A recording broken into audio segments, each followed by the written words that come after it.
அவனுடைய பிள்ளையே, இந்த தொலைக்காட்சி நிகழ்ச்சியை நீ கேட்டுக்கொண்டிருக்கும் பொழுதே உனக்கும் உன்னுடைய மனைவிக்கும் இடையில இருக்கிற அந்த பிரிவினையை, அந்த திறப்பை கர்த்தர் மூட விரும்புகிறார். அந்த வெடிப்பை ஆண்டவர் கட்ட விரும்புகிறார். அந்த பிரிவினையை ஆண்டவர் மறுபடியும் சேர்க்க விரும்புகிறார். நம்மையும் பிதாவையும் ஒப்புரவாக்கினதான அந்த தேவன் இன்றைக்கு நம் இருவரையும் அவர் ஒப்புரவாக்க விரும்புகிறார். அருமையான மகளே, அருமையான மகனே, உனக்கு முன்னுடைய பெற்றோருக்கும் இடையிலே ஒரு பெரிய பிரிவினை இருக்கிறதை கர்த்தர் காண்கிறார். அன்றொரு நாள் ஏவாள் செய்ததான பாவத்து நிமித்தம் பிதாவுக்கும் அவர் உருவாக்கின ஜனங்களுக்கும் இடையிலே ஒரு பெரிய பிரிவினை வந்தது. ஆதாமும் ஏவாளும் தோட்டத்தை விட்டு துரத்தப்பட்டார்கள். ஆதாமும் ஏவாளும் மறைத்துக் கொண்டார்கள். ஆண்டவரை பார்க்க முடியவில்லை. அப்படி ஒரு பெரிய பிளவு. பாவம் இறைவனையும் மனிதனையும் பிளந்தது, உறவை பிளந்தது. உறவிலே ஒரு பெரிய பிரிவு, அன்பிலே ஒரு பெரிய பிரிவு. ஆனாலும் அந்த தெய்வம் பரலோகத்திலே அந்த பிளவை பார்த்து கொண்டு சும்மா இருக்கவில்லை. அவரால் இருக்க முடியவில்லை. அவர் இந்த உலகத்துக்கு உனக்காகவும் எனக்காகவும் என்னையும் உன்னையும் மறுபடியும் தன்னோடு சேர்த்துக் கொள்ள வேண்டும். மறுபடியும் நான் என்னுடைய பிள்ளையோடு வாழ வேண்டும். மறுபடியும் என்னுடைய பிள்ளையோடு உறவாட வேண்டும். மறுபடியும் அவனுடைய வீட்டிலே வாசம் பண்ண வேண்டும். மறுபடியும் குடும்பத்துக்குள்ளே வாசம் பண்ண வேண்டும் என்று சொல்லி இந்த உலகத்தை படைத்த இறைவன் அன்பின் சொருவியாய் இந்த உலகத்துக்கு தேடி வந்தார். என்னையும் உன்னையும் தேடி வந்தார். தேடி வந்து அரவணைத்துக் கொண்டார். அவருடைய மடியிலே தூக்கி சுமந்தார். அவர் சும்மா அதை செய்து விடவில்லை. இலவசமாய் அதை செய்து விடவில்லை. அவர் கிரயம் கொடுத்தார். வேதம் சொல்லுகிறது, அவர் தன்னுடைய ஜீவனையே கிரயமாய் கொடுத்தார். தன்னுடைய இரத்தத்தையே கிரயமாய் கொடுத்தார். தன்னுடைய வாழ்க்கையை கிரயமாய் கொடுத்தார். அவர் தன்னுடைய சிலுவையிலே அவர் தன்னுடைய ஜீவனை உனக்காக கிரயமாய் கொடுத்தார். உன்னுடைய வாழ்க்கையிலே இன்றைக்கு பாழாய் போன ஸ்தலங்கள் இருக்கிறதா? இனிமேல் இது சரி வராது. என்னுடைய வாழ்க்கையிலே இதை நிவர்த்தி செய்ய யாராலும் முடியாது. என்னுடைய வாழ்க்கையில இதை கட்டிவிட யாராலும் முடியாது. இது எப்படி நான் கட்டுவேன்? குடும்பம் சிதைந்து போனதே, குடும்பம் பாழாய் போய்விட்டதே. இதே போலதான் நம்முடைய தேசம் பாழாய் போய்விட்டதே. தேசம் கடந்த யுத்தங்களினாலே சிதைந்து போய்விட்டதே. இல்லை, கர்த்தர் மறுபடியும் அதை கட்ட அவர் வல்லமையுள்ளவராயிருக்கிறார். அவர் திரும்ப கட்டுகிற தேவன், மீள கட்டுகிற தேவன், அவர் புதுப்பித்து கட்டுகிற தேவன், அவர் ஆசீர்வாதமாய் மாற்றுகிற தேவன். ஆபிரகாமை பார்த்து அவனுடைய சரீரம் செத்து போயிருந்தது. ஆபிரகாமுடைய மனைவியினுடைய கற்பப்பை செத்து போயிருந்தது, பாழாய் போய்விடந்தது. ஆனால் ஆண்டவர் சொன்னார், வானத்தை நோக்கி பார், நட்சத்திரங்களை நோக்கி பார், கடற்கரை மணலை நோக்கி பார். அன்றைக்கு அந்த ஆபிரகாம் வானத்தை நோக்கி பார்த்தார். ஆஹா, எவ்வளவு நட்சத்திரங்கள்! ஆண்டவர் சொன்னார், உன்னுடைய பாழாய் போன உன்னுடைய வாழ்க்கையிலே அந்த நட்சத்திரங்களைப் போல ஆசீர்வாதமான பிள்ளைகளை நான் கட்டளிடுவேன். சாராளை பார்த்து சொன்னார், உன்னுடைய வயிற்றை பார், உன்னுடைய கற்பப்பையை பார். அதற்குள்ள எந்த சந்தர்ப்பத்திலும் ஒரு குழந்தை உருவாவதற்கு சந்தர்ப்பமே கிடையாது, சான்ஸே இல்லை. ஆனால் ஆண்டவர் சொன்னார், உன்னுடைய கற்பப்பையை நீ பார். இன்னும் சில நாட்களுக்குள்ளே உன்னுடைய வயிற்றை தொட்டு பார். இன்னும் சில நாட்களுக்குள்ளே அந்த வயிறு அது பெருக்க ஆரம்பிக்கும். அங்கே கற்பம் உருவாக ஆரம்பிக்கும், குழந்தை உருவாக ஆரம்பிக்கும். உனக்குள்ளாக என்னுடைய உடன்படிக்கையை நான் உறுதிப்படுத்துவேன். உனக்குள்ளாக ஆசீர்வாதத்தை, ஆசீர்வாதமான ஒரு சந்ததியை நான் உண்டாக்குவேன் என்று சொன்னார். அதே தேவன் இன்றைக்கும் மாறாதவராயிருக்கிறார். அதே தேவன் எங்களை பார்த்து சொன்னார், பாழாய் போன இடங்களை நீ பார்க்கும் பொழுது, எப்படி ஆபிரகாமுடைய வாழ்க்கையிலே பாழாய் போன நிலத்தை, அவனுடைய வாழ்க்கை என்கிற நிலத்தை, அவனுடைய குடும்பம் என்கிற நிலத்தை நான் மாற்றி ஆசீர்வாதமான நிலமாய், நீர்ப்பாய்ச்சலான நிலமாய், வற்றாத நீரூற்றாய் நான் மாற்றினேனோ, அதே வண்ணமாய் உன்னுடைய தேசத்தை நான் மாற்றுவேன். உன்னுடைய குடும்பத்தை நான் மாற்றுவேன். உன்னுடைய தனிப்பட்ட வாழ்க்கையை நான் மாற்றுவேன். உடைய வாழ்க்கையில இருக்கிறதான வற்றி போயிருக்கிற சூழ்நிலைகள், இல்லை என்று சொல்லப்பட்ட சூழ்நிலைகள் நான் இருக்கிறதாய் மாற்றுவேன். விசுவாசம் என்பது காணப்படாதவர்களின் நிச்சயமாயிருக்கிறது. காணப்படாத ஒரு காரியத்தின் நிச்சயம். நம்முடைய கண்களினாலே நாம் சிலவளை காணாமல் இருக்கலாம், ஆனால் ஆண்டவர் சொல்லுகிறார், நீ அதை காண்பாய். உன்னுடைய கண்களை திறந்து பார், நட்சத்திரங்களை பார், கடற்கரை மணலை பார். எவ்வளவு ஆசீர்வாதம்!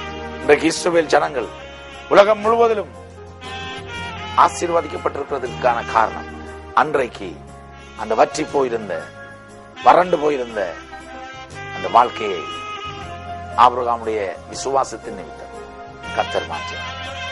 இன்றைக்கு இலங்கையில் இருக்கிற தேவனுடைய ஊழியக்காரன் என்ற முறையில கர்த்தர் என்னோடு கூட பேசினதன் நிமித்தம் நான் சொல்லுகிறேன், இந்த தேசம் வாழ்க்கைப்படும். இன்றைக்கு இலங்கையை குறித்து பல தீர்க்கதரிசிகள் தீர்க்க தரிசனம் உரைத்திருக்கிறார்கள். இலங்கையிலே பாழாய் கிடந்த ஸ்தலங்கள் கட்டப்படும். இதிலே சொல்லப்பட்டிருக்கிறது, தலைமுறை தலைமுறையாய் இருக்கும் அஸ்திவாரங்கள் மேல் நீ கட்டுவாய். நீ திறப்பானதை அடைக்கிறவன் என்றும் குடியிருக்கும்படி பாதைகளை திருத்துகிறவன் என்றும் நீ பெயர் பெறுவாய். உன்னுடைய பாதைகள் திருத்தப்படும், உன்னுடைய குடும்பத்தின் பாதைகள் திருத்தப்படும், உன்னுடைய குடும்பத்தின் வாழ்க்கைகள் திருத்தப்படும், உன்னுடைய பெற்றோரின் வாழ்க்கை திருத்தப்படும். இன்றைக்கு எல்லா குடும்பங்களையும் ஆண்டவர் திருத்தி ஒரு நல்ல நேர்வழியிலே, நானே வழியும் நானே சத்தியமும் ஜீவனுமாய் இருக்கிறேன் என்று சொன்னவர் தன்னுடைய ஜீவ வழியிலே இந்த தேசத்தின் குடும்பங்களை நடத்த அவர் வாஞ்ச உள்ளவராயிருக்கிறார். கிறிஸ்துவுக்குள் பிரியமானவர்களே, இன்றைக்கு நம்முடைய தேசம் வாழ்க்கைப்பட வேண்டுமானால் இயேசு கிறிஸ்துவை இந்த தேசத்திலே இருக்கிற ஒவ்வொருவரும் தங்களுடைய சொந்த ரட்சகராய் அறிந்து கொள்ள வேண்டும் அல்லவா?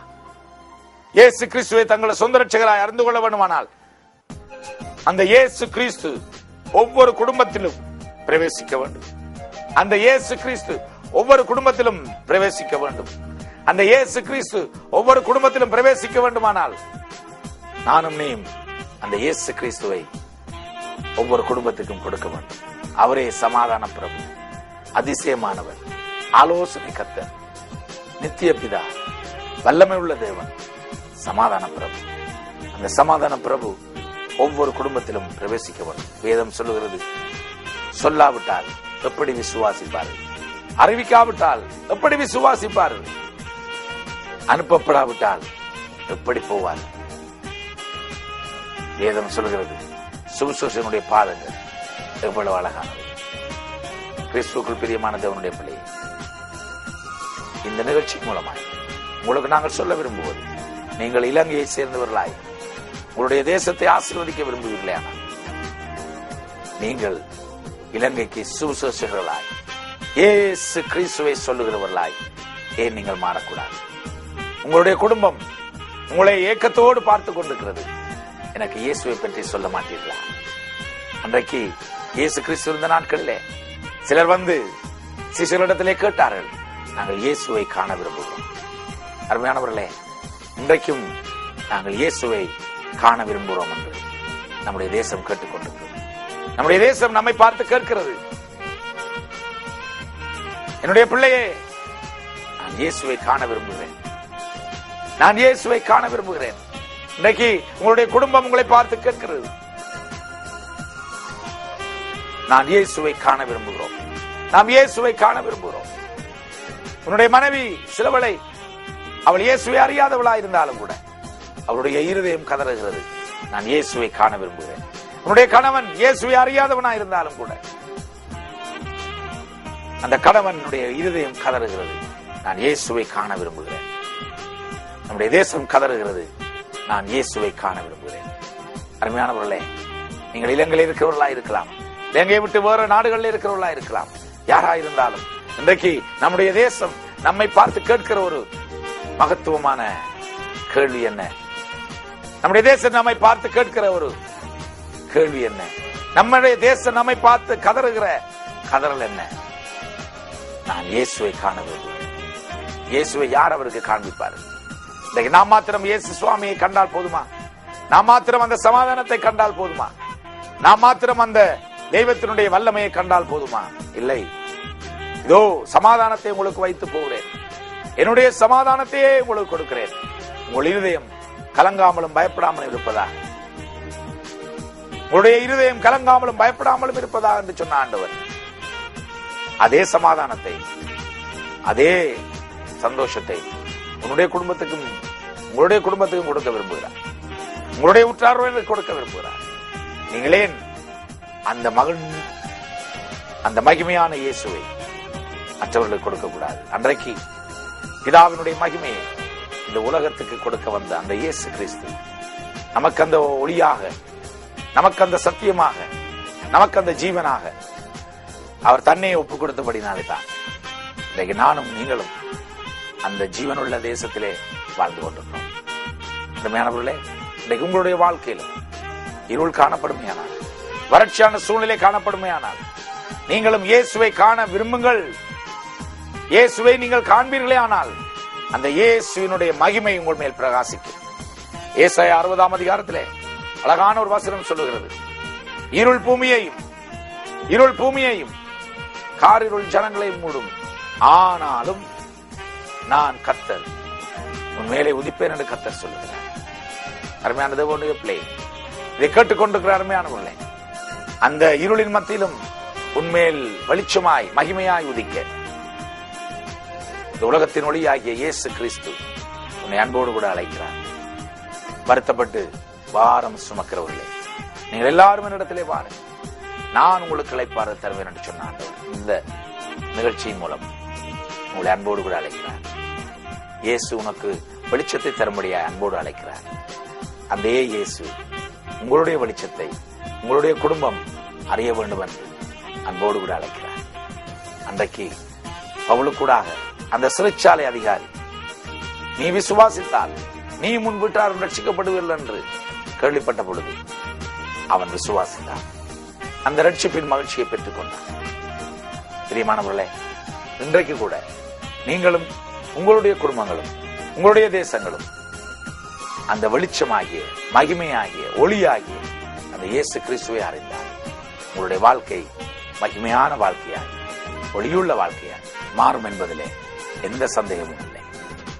பிரியமானவர்களே, இந்த நிகழ்ச்சியின் மூலமாய் அந்த இயேசு உங்கள் ஒவ்வொருவருடைய வாழ்க்கையிலும் உங்களுடைய குடும்பத்திலும் ஒளியாக, பாழாய் கிடந்த ஸ்தலத்தை கட்டுகிறவராக, நீர்ப்பாய்ச்சலான தோட்டத்தை உங்களுடைய வாழ்க்கையிலே உண்டாக்குகிறவராக, வற்றாத நீரூற்றாக உங்களுடைய வாழ்க்கையிலே கடந்து வருவாராக. இப்பொழுது நாங்கள் ஜெபிப்போமா?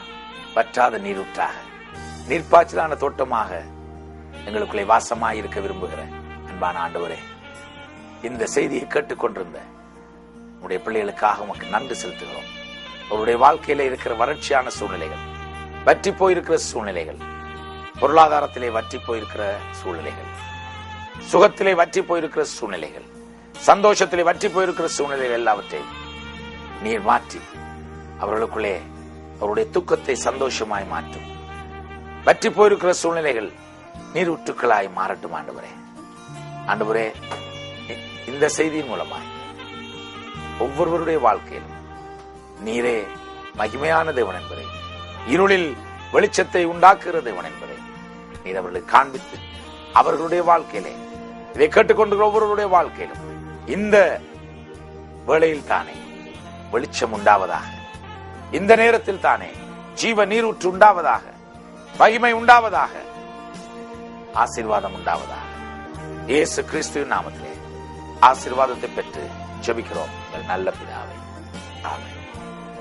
பிரியமானவர்களே, இந்த செய்தியை கேட்டுக்கொண்டிருந்த உங்களுடைய வாழ்க்கையில இந்த நாளிலே ஒரு பெரிய நீரூற்றை கர்த்தர் உண்டாக்கியிருப்பார் என்பதிலே இந்த சந்தேகம் இல்லை.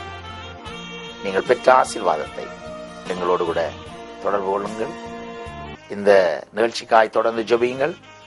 இந்த நிகழ்ச்சி இன்னும் அநேகருக்கு ஆசீர்வாதமாயிருக்கவும், அநேக நாடுகளிலே இந்த நிகழ்ச்சி தேவனுடைய ஆசீர்வாதத்தை இதை கேட்கிற ஒவ்வொருவருக்கும் கொடுக்கவும் கர்த்தர் தாமே ஆசீர்வதிப்பாராக. ஆமென். Contact East Lanka Evangelical Mission, number 27, Airport Road, Urani, Batiklo, Sri Lanka. Telephone 009465222800. Web www.go- spell.com. Email rs_kugan@yahoo.com.